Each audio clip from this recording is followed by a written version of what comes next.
Israel Iran संघर्ष से वैश्विक अर्थव्यवस्था के तहस नहस होने का खतरा मंडरा रहा है, जिसका भारत पर भी सीधा प्रभाव पड़ सकता है।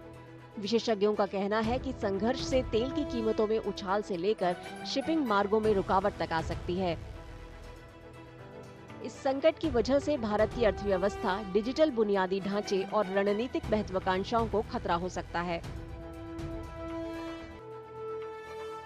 विशेषज्ञों ने चेताया कि यदि टकराव वाले क्षेत्र से गुजरने वाली समुद्री इंटरनेट केबलों को किसी पक्ष की ओर से जानबूझकर या संयोगवश क्षतिग्रस्त कर दिया जाता है, तो इससे भारत की डिजिटल अर्थव्यवस्था भी प्रभावित हो सकती है।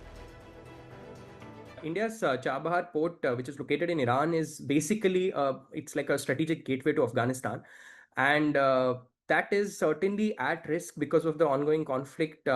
Because uh, it is already a subject of Western sanctions, and that could only increase. The Red Sea, in particular, has the waters in Red Sea hosts a lot of very important undersea cables, and that these are cables that connect Asia, Africa, Europe, and so on.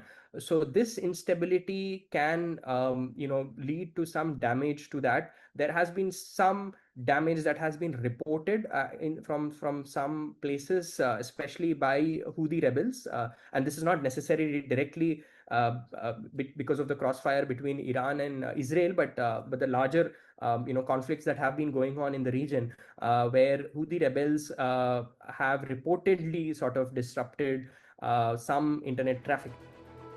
नई दिल्ली ने संकट के समाधान के लिए बातचीत की अपनी अपील को फिर से दोहराया है और उम्मीद जताई है कि अंतर्राष्ट्रीय समुदाय ईरान और इजराइल को तनाव कम करने के लिए राजी कर सकेगा।